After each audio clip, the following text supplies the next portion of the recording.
Assalamualaikum warahmatullahi wabarakatuh. Selamat pagi, salam sejahtera bagi kita semuanya. Sebelumnya terima kasih banyak untuk teman-teman yang dapat hadir di perkuliahan saya pagi hari ini. Perkenalkan, nama saya Kori Fauzia. Teman-teman bisa memanggil saya dengan Kori. Saya menempuh pendidikan S1 di Universitas Airlangga pada Fakultas Hukum dengan jurusan Hukum Pemerintahan. Lalu di tahun 2020 saya menyelesaikan studi magister saya di Universitas Airlangga juga di Fakultas Hukum dengan minat studi di Hukum Bisnis. Kebetulan untuk pertemuan perkuliahan kita kali ini, saya berkesempatan mengampu di mata kuliah Hukum Perjanjian atau yang biasa kita kenal dengan Hukum Kontrak.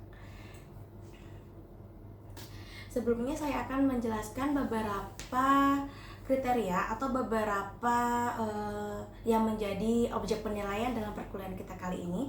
Yang pertama adalah interaksi di kelas atau feedback. Jadi nanti di setiap sesi pertemuan saya akan ada yang namanya sesi sharing atau sesi tanya jawab pembahasan case post atau kasus posisi. Nah, yang kedua penilaiannya mencakup keaktifan di kelas, lalu yang ketiga UTS, dan yang keempat adalah UAS. Di perkuliahan saya untuk SKS yang ditempuh sebanyak 14 SKS, jadi nanti kita akan mendapatkan 7 SKS sebelum UTS, lalu 7 SKS setelah UAS. Nah, di sini saya akan sedikit memberikan referensi terkait buku-buku panduan atau perundang-undangan yang dapat teman-teman gunakan dalam buku ajar atau metode pembelajaran di perkuliahan saya. Untuk referensi buku dan perundang-undangan yang dapat digunakan, yang pertama Hukum Perjanjian oleh Profesor Dr. Agus Yudahernoko SHMH, lalu Hukum Kontrak dan Prinsip-prinsip Hukum Kontrak oleh Profesor Dr.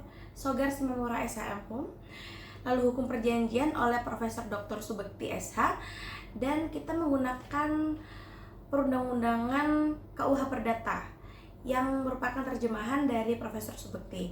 Nah, KUH Perdata ini biasa kita sebut dengan BW atau Burgerlijk-Wetboek, yang mana merupakan acuan atau sebagai dasar hukum yang lex generali ya, atau secara general yang kita gunakan dalam setiap pertemuan kita di perkuliahan Hukum Perjanjian ini. Oke, untuk pertemuan kali ini singkat saja mungkin karena masih awal, jadi saya akan menjelaskan sedikit tentang dasar-dasar Hukum Perjanjian ya. Hukum perjanjian itu sebetulnya erat sekali dengan kehidupan kita sehari-hari, yang mana kalau kita dalam berinteraksi hidup bermasyarakat, kita tuh secara tidak sengaja sudah melakukan suatu perjanjian atau hukum kontrak yang dalam suatu hari itu bisa 1 atau 2 kali kita melakukan perbuatan hukum tersebut. Nah, contohnya seperti kita melakukan jual beli atau kita melakukan sewa menyewa.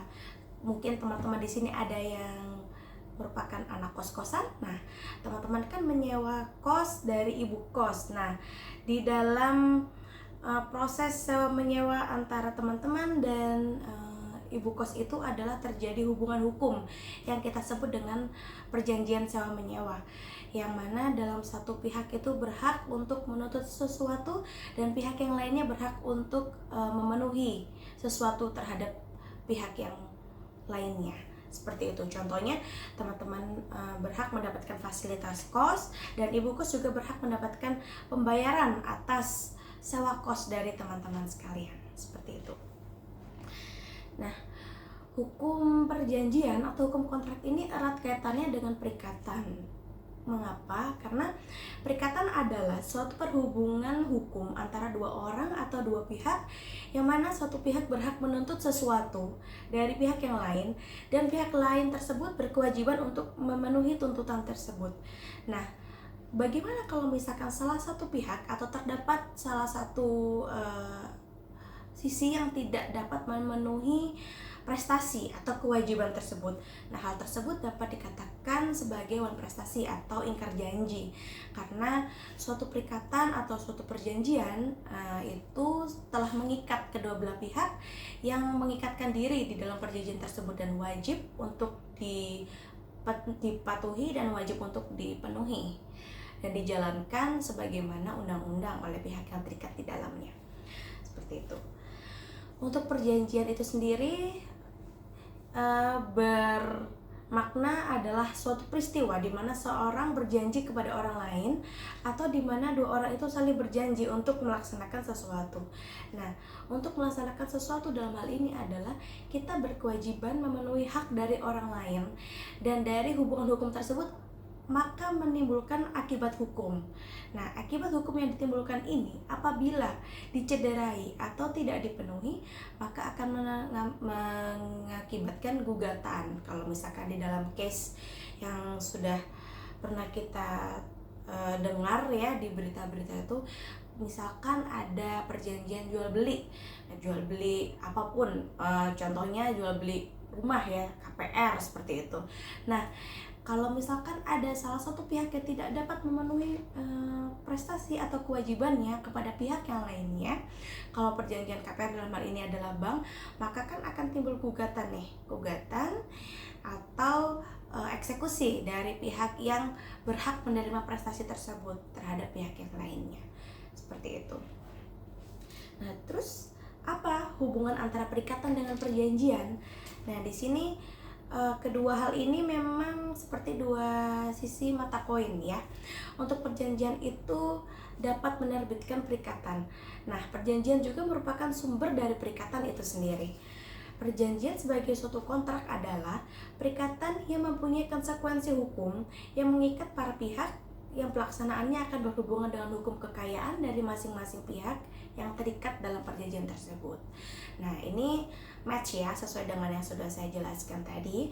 Apabila seseorang sudah bersepakat nih, terdapat persesuaian kehendak antara pihak pertama dan pihak kedua untuk mengikatkan diri dalam suatu perjanjian, maka disitulah lahir yang namanya perjanjian atau perikatan itu. Nah, yang mana perikatan ini menyangkut dari suatu objek. Nah, kalau di dalam hukum kontrak atau hukum perjanjian, objek yang dimaksud ini adalah terkait hukum kebendaan ya, terkait hukum kekayaan. Jadi mengikat privasi, karena dia ranahnya adalah hukum privat kalau hukum kontrak ini. Jadi misalkan yang diperjanjikan itu adalah tanah, rumah, ataupun barang-barang mewah. Nah, itu yang menjadi objek dari perjanjian hukum perikatan, seperti itu.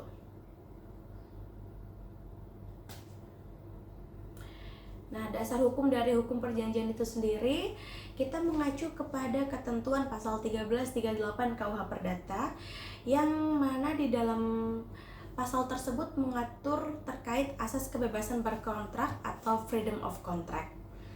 Nah, prinsip tersebut merupakan prinsip dasar ya atau basic dalam hukum perjanjian yang memberikan kebebasan kepada setiap orang untuk membuat atau tidak membuat perjanjian, memilih dengan pihak siapa mereka ingin membuat perjanjian, menentukan isi dan bentuk perjanjian, serta memilih hukum yang berlaku untuk perjanjian tersebut.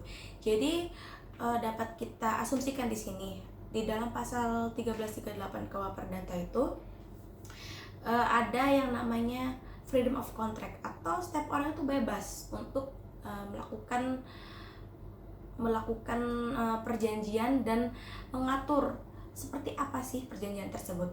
Tetapi untuk prinsip freedom of contract ini atau asas ini tidak serta-merta menjadi sesuatu hal yang mutlak ya, ataupun yang tidak terbatas sehingga mencederai kepentingan pihak lain yang lebih lemah.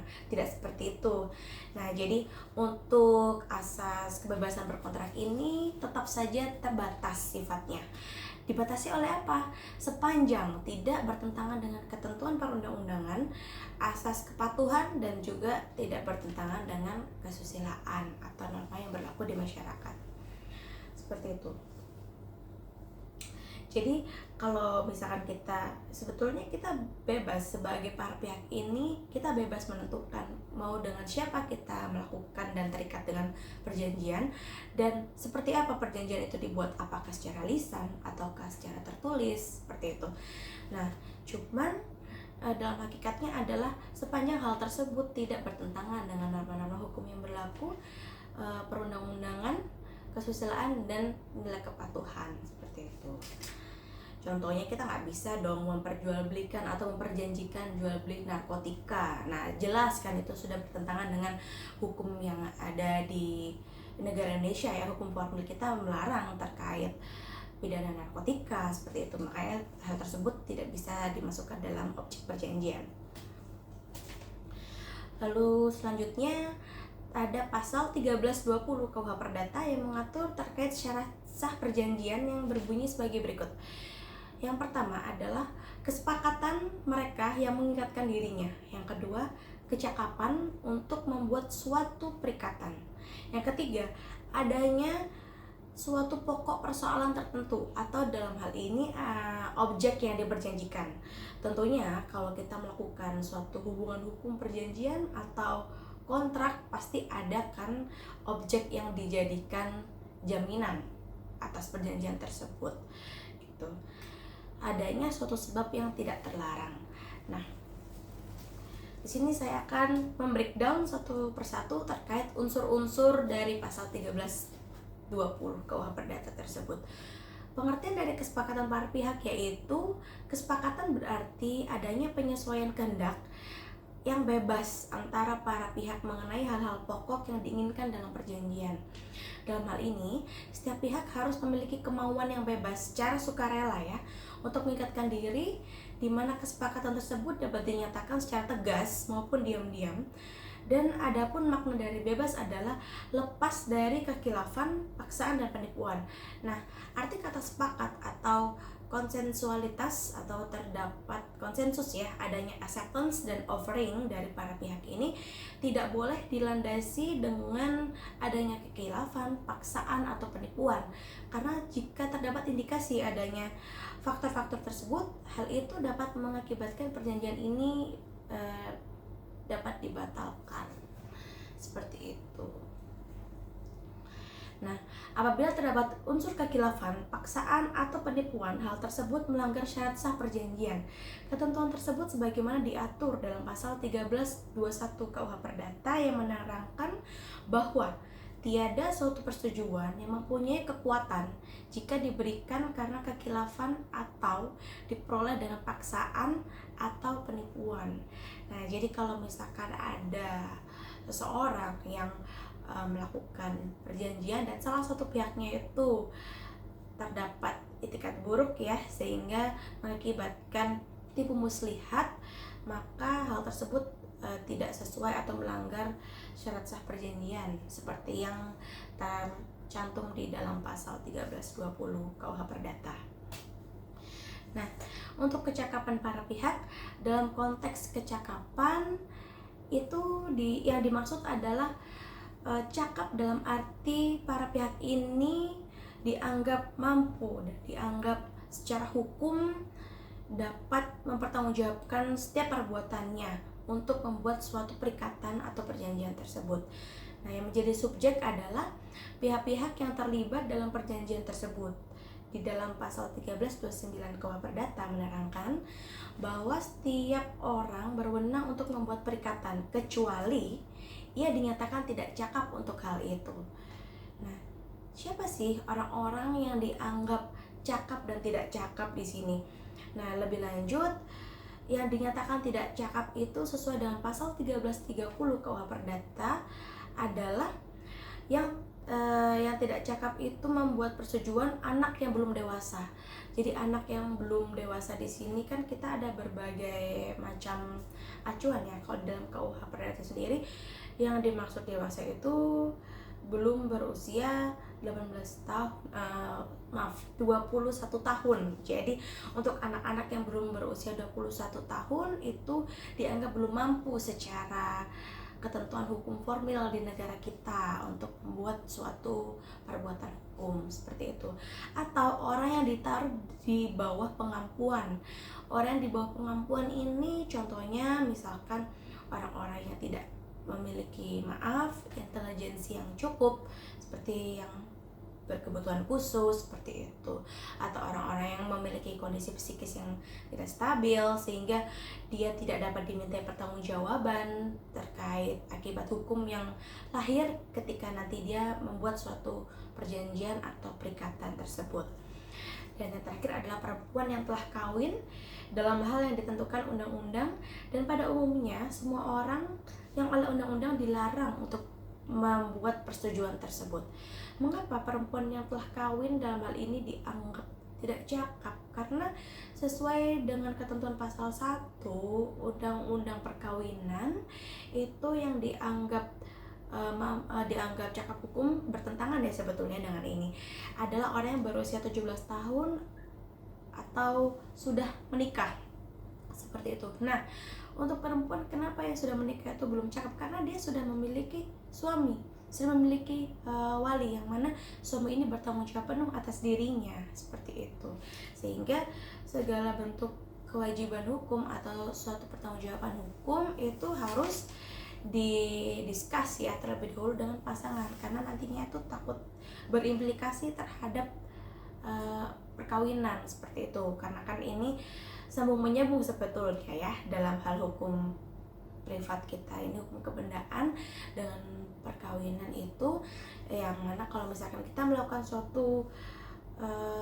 perbuatan hukum di hukum kebendaan itu rentetannya nanti kalau orang yang sudah menikah takutnya berimplikasi ke harta gonogini atau seperti itu apabila terjadi perceraian. Nah, untuk mengantisipasi itu, mitigasinya adalah maka untuk wanita yang sudah menikah harus melibatkan suaminya seperti itu. Adanya suatu hal tertentu. Nah, terkait unsur ini suatu pokok persoalan atau hal tertentu bermakna apa yang menjadi perjanjian atau diperjanjikan oleh kedua belah pihak atau yang menjadi objek perjanjian gitu. Pada intinya, barang yang dimaksud dalam perjanjian ditentukan jenisnya, yakni barang yang dapat diperdagangkan. Hal ini sesuai dengan ketentuan pasal 1332 KUH Perdata yang menerangkan bahwa hanya barang yang diperdagangkan saja yang dapat menjadi pokok persetujuan. Nah, berarti kan secara hukum sudah diatur ya atas barang-barang apa saja yang secara legal dan dapat diperjualbelikan atau diperjanjikan. Ya, kalau di Indonesia ya tentunya bukan yang berhubungan dengan ini ya, barang-barang yang bertentangan dengan hukum formil kita, seperti contoh saya sebelumnya tadi, narkotika. Kita tidak bisa membuat perjanjian jual beli narkoba, nah seperti itu. Nah, tentunya itu menyimpangi dari perundang-undangan kita seperti itu. Nah, ada yang sebabnya tidak terlarang. Nah, makna suatu sebab yang tidak terlarang dalam konteks perjanjian itu berkaitan dengan isi perjanjiannya atau tujuan atas hendak yang ingin dicapai oleh para pihak yang terlibat. Jadi tidak ada sebab yang dilarang itu harus merujuk kepada isi perjanjian itu atau kesepakatan para pihak ini yang tidak boleh bertentangan dengan undang-undang atau kesusilaan maupun dengan ketertiban umum gitu. Jadi apa yang mau disepakati di situ tentunya harus sesuai dengan masih dalam lingkup norma dan ketentuan peraturan perundang-undangan yang ada gitu. Hal tersebut sebagaimana ketentuan pasal 1337 KUH Perdata yang menerangkan bahwa suatu sebab adalah terlarang jika sebab itu dilarang oleh undang-undang atau bertentangan dengan kesusilaan dan ketertiban umum. Nah, untuk sebab-sebab yang dilarang itu dijelaskan lebih lanjut di dalam pasal 1337 KUH Perdata. Apa-apa saja sih yang dimaksud dengan sebab yang dilarang? Nah, seperti itu. Contohnya, jika kita ingin membuat perjanjian untuk merugikan orang lain atau untuk mempilotkan suatu perusahaan lain. Nah, hal tersebut kan sudah ada unsur-unsur yang tidak sesuai ya dengan peraturan perundangan. Nah, di sini unsur implisit tersebutlah yang dimaksud adanya sebab yang dilarang seperti itu. Nah, berdasarkan penjelasan saya tadi terkait syarat sah perjanjian tersebut, menerangkan bahwasanya ada yang disebut sebagai syarat subjektif dan syarat objektif. Apa sih itu syarat subjektif dan syarat objektif? Nah, terkait syarat pertama dan syarat kedua itu disebut sebagai syarat subjektif, yang artinya adalah menyangkut pihak-pihak yang mengadakan perjanjian. Nah, sementara syarat ketiga dan syarat keempat merupakan syarat objektif dari perjanjian. Nah, syarat subjektif itu adalah syarat sah perjanjian yang mana jika tidak terpenuhi maka perjanjian tersebut dapat dibatalkan. Nah, apabila syarat objektif tidak dapat dipenuhi oleh para pihak, maka perjanjian yang dibuat dikatakan batal dan dihukum, atau berarti perjanjian tersebut dianggap tidak pernah terjadi. Seperti itu. Nah, untuk syarat subjektif itu meliputi kesepakatan tadi. Yang kedua adalah cakap hukum. Untuk syarat objektifnya adalah adanya suatu pokok persoalan atau objek yang diperjanjikan dan suatu sebab yang tidak dilarang. Itu yang disebut sebagai syarat objektif. Itu. Nah, selanjutnya saya akan sedikit menjelaskan terkait asas yang terdapat dalam hukum perjanjian. Sebelumnya mungkin apabila teman-teman ada kesulitan dalam menangkap penjelasan di perkuliahan saya pada pagi hari ini, boleh untuk memberikan pertanyaan dalam bentuk WhatsApp, email, atau apapun. Nanti akan saya balas dan akan saya berikan penjelasannya lebih lanjut untuk pemahaman teman-teman sekalian. Baik, saya lanjutkan. Yang pertama, terdapat asas kebebasan berkontrak, yang berarti hukum perjanjian memberikan kebebasan yang seluas-luasnya kepada masyarakat untuk mengadakan perjanjian yang berisi apa saja, asalkan tidak melanggar undang-undang, ketertiban umum, dan kesusilaan. Nah, seperti yang sudah saya jelaskan, unsur dari kebebasan berkontrak ini tidak serta-merta mutlak ya, atau ya saya bebas melakukan apapun selama itu diperjanjikan dan selama itu disepakati oleh para pihak. Tapi hal tersebut bertentangan dengan peraturan perundang-undangan dan ketertiban umum dan juga kesusilaan. Nah, itu tidak bisa dikatakan seperti itu. Jadi memiliki limitasi ya untuk freedom of contract ini. Nah, secara sistem terbuka disimpulkan dalam pasal 1338 ayat 1 KUH Perdata, semua perjanjian yang dibuat secara sah berlaku sebagai undang-undang bagi mereka yang membuatnya. Nah, jadi apabila kita sudah bersepakat nih untuk mengikatkan diri atau membuat suatu perjanjian dengan pihak lain, maka perjanjian tersebut sama halnya mengikatnya seperti undang-undang mengikat kita. Jadi yang dimaksud mengikat seperti undang-undang ini adalah bagi para pihak yang terikat di dalamnya saja. Untuk yang kedua adalah asas konsensualitas. Pada dasarnya, perjanjian dan perikatan yang timbul sudah dilahirkan sejak tercapainya kesepakatan atau adanya konsensus yang dibuktikan dengan adanya offering dan acceptance dari para pihak yang terikat perjanjian. Nah, asas ini tercantum dalam salah satu syarat sah perjanjian menurut pasal 1320 KUH Perdata. Nah, seperti tadi di dalam pasal 1320 kan ada syarat sah perjanjian. Yang pertama adalah adanya kesepakatan atau konsensualitas. Nah, di sini tuh harus ada yang namanya kata sepakat terlebih dahulu nih antara pihak pertama dan pihak kedua. Terjadi offering dan acceptance. Saya menawarkan, oke, saya menerima. Nah, di sini maka sudah dinyatakan lahir perjanjian tersebut. Seperti itu. Untuk yang selanjutnya adalah asas pacta sunt servanda. Asas ini menggarisbawahi bahwa perjanjian yang dibuat secara sah harus dihormati dan dipatuhi oleh para pihak. Hal ini tercantum dalam pasal 1338 ayat 1 KUH Perdata yang menyatakan bahwa perjanjian yang dibuat secara sah berlaku sebagai undang-undang bagi mereka yang membuatnya. Asas ini menekankan pentingnya kepastian hukum dalam pelaksanaan kontrak. Jadi memang sih suatu perjanjian itu ada beberapa jenis, ada yang dibuat secara lisan dan ada yang dibuat secara tertulis. Pun perjanjian tersebut dibuat secara lisan, para pihak harus secara tegas dan secara berkesadaran penuh untuk melaksanakan kewajiban tersebut, kewajiban masing-masing yang telah lahir dari masing-masing pihak. Nah, karena apa?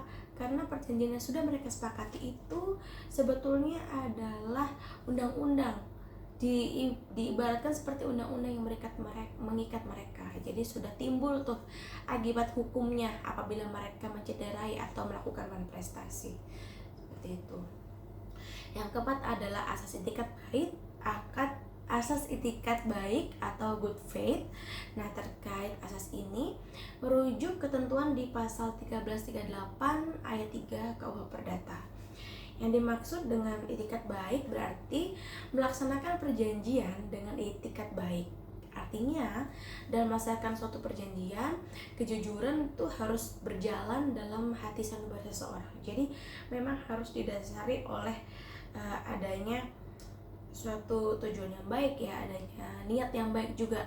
Memang sih di dalam hukum itu sendiri untuk mengukur atau tolak ukur niat seseorang itu tidak bisa dilihat, ya, karena kan kita tidak bisa mengetahui tujuan atau isi pikiran atau etikat dari orang tersebut sebelum kita bersinggungan atau berhubungan dengan orang tersebut, seperti itu. Nah, namun dalam setiap hal pelaksanaan hukum kontrak atau hukum perjanjian, para pihak itu harus didasarkan atas asas itikat baik. Jadi sama-sama berasumsi oke, semuanya memiliki tujuan yang baik dan untuk mencapai kesepakatan yang baik pula, seperti itu. Nah, bagaimana terkait pemahaman substansi itikat baik dalam pasal 1338 ayat 3 KUH Perdata? Tidak harus diinterpretasikan secara gramatikal bahwa itikat baik itu hanya muncul sebatas pada tahap pelaksanaan kontrak. Tidak. Nah, seperti contoh nih, saya contohkan, kalau misalkan teman-teman pernah dengar ada beberapa debt collector, misalkan contoh seperti perjanjian KPR, contoh singkatnya ya, di perbankan itu para pihak sudah sepakat nih, dari pihak bank sepakat untuk memberikan kredit atas pemilikan rumah. Nah, pihak nasabahnya juga sepakat untuk membayar angsuran setiap bulannya kepada bank atas kredit tersebut. Nah, dengan catatan objek yang diperjanjikan dalam hal ini rumah itu bisa di dalam penguasaan pihak nasabah. Nah, seperti itu. Tapi biasanya di pertengahan itu nasabah ini prestasi atau tidak melakukan pembayaran angsuran sebagaimana mestinya telah disepakati bersama. Nah, di sini itu bukan berarti nasabah itu tidak beretikat baik, tidak. Karena pada awal mula perjanjian itu dibuat dan perjanjian tersebut itu lahir, para pihak sudah sama-sama bersepakat dengan itikat baik bahwasanya oke, kita sepakat untuk melakukan perjanjian kepemilikan KPR ini dengan masing-masing pihak memiliki kewajiban A dan pihak B memiliki kewajiban C, seperti itu. Nah, itikat baik ini harus dimaknai dalam keseluruhan proses kontraktual, yang artinya adalah itikat baik harus melandasi hubungan para pihak pada tahap prakontraktual dalam proses kontraktual itu sendiri dan pelaksanaan kontraktual. Itikat baik hendaknya diartikan sebagai yang pertama, kejujuran pada waktu membuat kontrak. Jadi pada saat membuat kontrak itu kita harus berasumsi sama-sama memiliki itikat yang baik antara kedua belah pihak. Nah, yang kedua, pada tahap pembuatan ditekankan apabila kontrak dibuat di hadapan pejabat, para pihak dianggap beretikat baik. Meskipun ya dalam prakteknya ada saja yang melakukan prestasi seperti yang sudah saya jelaskan tadi, seperti itu. Nah, yang ketiga, sebagai kepatutan dalam tahap pelaksanaan, yaitu terkait suatu penilaian yang baik terhadap perilaku para pihak dalam melaksanakan apa yang telah disepakati dalam kontrak, semata-mata bertujuan untuk mencegah perilaku yang tidak patut dalam pelaksanaan kontrak tersebut. Jadi ada tahap prakontraktual sebelum kontrak tersebut dibuat, tahap kontraktual atau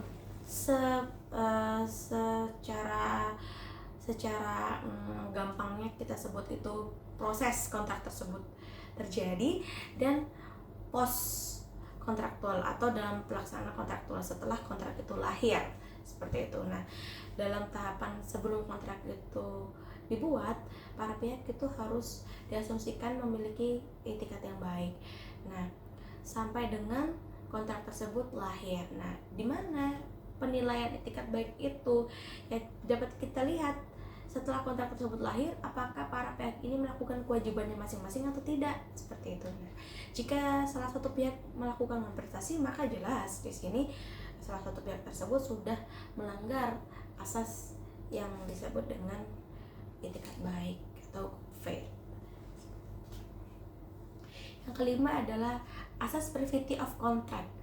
Asas ini menekankan bahwa setiap individu memiliki hak untuk membuat kontrak dan terlibat dalam perjanjian selama mereka memenuhi syarat hukum yang ditetapkan. Ini mencakup syarat-syarat seperti kecakapan hukum dan tidak adanya paksaan dalam membuat perjanjian. Dengan memahami asas-asas ini, para pihak dapat lebih baik dalam menyusun dan melaksanakan kontrak yang sah dan mengikat secara hukum. Nah, asas privity of contract ini adalah bersifat privasi ya, asas kepribadian yang mencakup dalam pribadi atau diri para pihak tersebut, yang artinya skupnya adalah terkait kecakapan hukum, tidak adanya paksaan, mereka sama-sama sukarela untuk saling mengikatkan diri dalam perjanjian, tidak adanya tipu muslihat atau penipuan seperti itu. Jadi ya semua sama-sama secara sadar untuk melakukan suatu peristiwa hukum ini, karena nantinya dari peristiwa hukum yang mereka lakukan ini akan yang terjadi adalah timbul akibat hukum seperti itu, yang mana akibat hukum ini mengikat para pihak dan harus dipenuhi oleh masing-masing pihak. Nah, selanjutnya saya akan menjelaskan terkait jenis-jenis perjanjian. Nah, perjanjian itu dibedakan menjadi dua kelompok. Yang pertama adalah perjanjian obligatoir dan perjanjian non-obligatoir. Nah, perjanjian obligatoir itu apa sih? Perjanjian obligatoir adalah suatu perjanjian yang mengharuskan atau mewajibkan seseorang membayar atau menyerahkan sesuatu.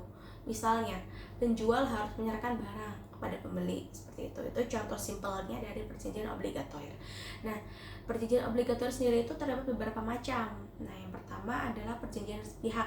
Perjanjian sepihak itu adalah perjanjian yang hanya ada kewajiban pada satu pihak saja, dan hanya ada dan pihak lainnya itu hanya ada hak saja. Contohnya adalah perjanjian hibah dan perjanjian pinjam pakai. Jadi pihak yang satu ini memberikan kewajiban kepada pihak yang lain, tapi pihak yang satunya itu tidak terbebani atas kewajiban juga. Dia hanya terdapat hak yang melekat padanya, seperti itu. Contoh perjanjian hibah tadi itu, jadikan tidak ada kewajiban ya bagi si penerima hibah. Nah, bagi si pemberi hibah, dia ya berhak mewajibkan apa, objek apa atau barang apa yang mau dihibahkan, seperti itu. Selanjutnya perjanjian timbal balik. Perjanjian timbal balik adalah perjanjian di mana hak dan kewajiban ada pada kedua belah pihak. Jadi masing-masing memiliki kedudukan atau posisi yang seimbang ya. Ada balance proportion antara pihak pertama dan pihak kedua dalam perjanjian timbal balik ini. Karena masing-masing pihak ini menuntut feedback gitu. Pihak yang berkewajiban melakukan prestasi juga berhak menuntut suatu kontraprestasi gitu. Contohnya adalah perjanjian jual beli, perjanjian sewa menyewa. Jadi antara si penjual dan si pembeli itu berhak mendapatkan hak dan kewajibannya, serta penyewa dan si pemberi sewa, seperti itu. Yang ketiga adalah perjanjian cuma-cuma. Perjanjian cuma-cuma adalah perjanjian di mana pihak yang satu memberikan suatu keuntungan kepada pihak yang lain dengan tidak mendapatkan keuntungan daripadanya. Contohnya perjanjian hibah ya, jadi karena diberikan secara cuma-cuma, tidak ada unsur paksaan atau tidak ada unsur yang membebankan kepada pihak yang lain untuk melaksanakan kewajiban, ya maka dari itu perjanjian ini hanya memiliki kewajiban terhadap satu sisi saja, satu pihak saja yang dibebani, pihak yang lainnya tidak memiliki kewajiban apapun, seperti itu. Yang keempat, perjanjian atas beban. Perjanjian atas beban adalah perjanjian yang mewajibkan masing-masing pihak memberikan prestasi, yaitu memberikan sesuatu, berbuat sesuatu, atau tidak berbuat sesuatu. Contohnya dalam kehidupan sehari-hari bisa perjanjian jual beli, perjanjian sewa menyewa, seperti itu. Untuk yang kelima, perjanjian konsensual. Konsensual adalah perjanjian yang mengikat sejak adanya kesepakatan atau kata konsensus itu sendiri ya. Konsensus berarti sepakat antara pihak pertama dan pihak kedua. Nah, perjanjian tersebut dinyatakan sudah ada atau lahir sejak tercapainya kata sepakat tersebut. Contohnya adalah perjanjian sewa menyewa, perjanjian pengangkutan barang, perjanjian jual beli, nah seperti itu. Atau perjanjian yang lainnya ya. Jenis-jenis perjanjian yang ada di masyarakat atau sedang kita gunakan sebetulnya masih banyak lagi, tapi yang lazim kita gunakan dalam berinteraksi sehari-hari di masyarakat itu ya perjanjian-perjanjian yang sudah saya sebutkan tadi. Lalu perjanjian real. Perjanjian real adalah perjanjian yang mengikat jika disertai dengan perbuatan atau tindakan nyata. Nah, perjanjian tersebut belum mengikat kedua belah pihak dengan kata sepakat. Contohnya adalah perjanjian barang dan perjanjian pinjam pakai. Lalu ada perjanjian formil. Perjanjian formil adalah perjanjian yang terikat pada bentuk tertentu. Bentuknya harus sesuai dengan ketentuan yang berlaku tentunya ya. Contohnya adalah perjanjian jual beli tanah harus menggunakan dengan akta PPAT. Nah, kenapa contohnya adalah perjanjian jual beli tanah harus dengan akta PPAT? Karena akta PPAT inilah yang dimaksud sebagai suatu bentuk yang formil di dalam unsur perjanjian tersebut. Jadi akta notarial itu adalah suatu akta yang memiliki kekuatan hukum yang kuat ya, berkekuatan hukum bulat seperti itu jika terjadi kontestasi dan menimbulkan gugatan di persidangan seperti itu. Karena kan kita sudah ketahui bersama di dalam hukum privat atau hukum keperdataan itu yang menjadi salah satu pembuktian yang paling kuat itu adalah akta otentik seperti itu, atau yang merupakan bukti tertulis. Nah, akta otentik ini tentunya pastinya sudah dibuat di depan pejabat hukum dan sudah dilegalisasi gitu, sehingga akta tersebut memiliki kekuatan hukum yang kuat dan bulat di persidangan nanti jika terjadi yang namanya gugatan seperti itu. Nah, lalu perjanjian bernama. Perjanjian bernama adalah perjanjian khusus yang diatur dan disebutkan dalam KUH Perdata di buku 3 bab 5 sampai dengan bab 17 dan dalam KUHD atau Kitab Undang-Undang Hukum Dagang. Nah, contohnya apa? Contohnya adalah perjanjian jual beli, perjanjian sewa menyewa, perjanjian penitipan barang, perjanjian pengangkutan, perjanjian asuransi, dan perjanjian pinjam pakai.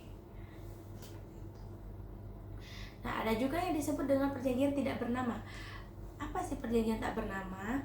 Nah, perjanjian tidak bernama adalah perjanjian yang tidak diatur dan tidak disebutkan dalam KUH Perdata maupun KUHD. Jadi sebetulnya dalam regulasi hukum perdata kita di KUHD dan di KUH Perdata itu ada beberapa jenis perjanjian yang dalam artian semakin kesini kan masyarakat semakin dinamis ya. Nah, itu tidak diatur karena kan kita juga menyadari ya, untuk KUH Perdata dan KUHD itu sendiri lahir pada saat masa zaman Belanda ya, melakukan kodifikasi pada masa penjajahan yang merupakan hukum ketentuan atau peraturan perundang-undangan turunan dari Belanda ke Indonesia seperti itu, sehingga mungkin pada waktu itu, pada masa itu belum pernah terjadi perjanjian tersebut nih, makanya tidak diatur. Contohnya apa? Contohnya adalah perjanjian franchise atau perjanjian lisensi, perjanjian sewa guna usaha, dan perjanjian kerjasama. Nah, bukan berarti perjanjian-perjanjian ini nggak diatur, berarti nggak bisa dong. Tidak. Nah, perjanjian tidak bernama ini tetap merupakan salah satu bentuk dari perjanjian obligatoir, jadi tetap bisa memiliki kekuatan hukum dan tetap bisa dilakukan yang namanya perikatan terhadap perjanjian-perjanjian tersebut. Kalau misalkan perjanjian franchise itu contohnya kalau kita mau buat usaha franchise, contoh simpelnya kalau sekarang teh ya, teh kayak Tongji kayak gitu atau teh Gopek, nah itu kan franchise. Nah kita membeli suatu produk dari suatu perusahaan untuk kita jual atas nama produk tersebut. Nah kita sebagai franchise itu kan pasti memiliki beberapa kewajiban gitu terhadap franchisornya. Seperti itu, franchisor berhak memenuhi apa saja yang kita butuhkan seperti bahan, seperti resep, seperti itu, dan bagaimana cara pemasarannya, berkewajiban untuk melakukan training terhadap kita sebelum kita melakukan marketing atau penjualan. Itu adalah kewajiban yang harus dipenuhi oleh franchisor. Nah, sebagai franchisee kita berhak atas apa? Kita berhak atas barang yang kita dapatkan, biasanya berhak mendapatkan sepaket gerobak dan isinya, dan juga bahan-bahan seperti itu. Berhak mendapatkan pelatihan, nah seperti itu. Itu adalah salah satu contoh dari perjanjian tak bernama. Lalu perjanjian campuran. Perjanjian campuran adalah perjanjian yang menggabungkan dua atau lebih unsur-unsur dari perjanjian bernama. Nah, perjanjian ini tidak diatur di dalam BW ataupun KUHD juga. Contohnya adalah perjanjian sewa beli, perjanjian franchise, perjanjian sewa guna usaha, seperti itu. Nah, tadi sudah ada perjanjian obligatoir, kurang lebih terdapat 10 jenis ya perjanjian obligatoir itu. Nah, ada juga yang namanya perjanjian non-obligatoir. Apa sih perjanjian non-obligatoir? Perjanjian non-obligatoir itu adalah perjanjian yang tidak mengharuskan seseorang membayar atau menyerahkan sesuatu. Baik, untuk pertemuan kita kali ini di perkuliahan saya mungkin cukup sekian pembahasan yang dapat saya berikan. Semoga bermanfaat bagi teman-teman sekalian, dan apabila terdapat pembahasan saya atau penjelasan saya yang kurang dapat dipahami atau terlalu cepat dalam menjelaskan, mungkin teman-teman bisa melakukan tanya jawab dengan saya secara private ya, boleh melalui email ataupun melalui chat. Dengan suka cita dan senang hati akan saya berikan penjelasan lebih lanjut terkait hal-hal yang masih belum teman-teman pahami. Terima kasih banyak sebelumnya atas kehadiran teman-teman sekalian. Nanti untuk bahan ajar atau materi perkuliahan kita kali ini akan saya share dalam bentuk slide, mungkin PowerPoint ya, boleh melalui Dropbox atau via email, terserah bagaimana nanti yang efisiennya, seperti itu. Cukup perkuliahan kita kali ini, mohon maaf bila ada salah kata atau penjelasan yang kurang maksimal.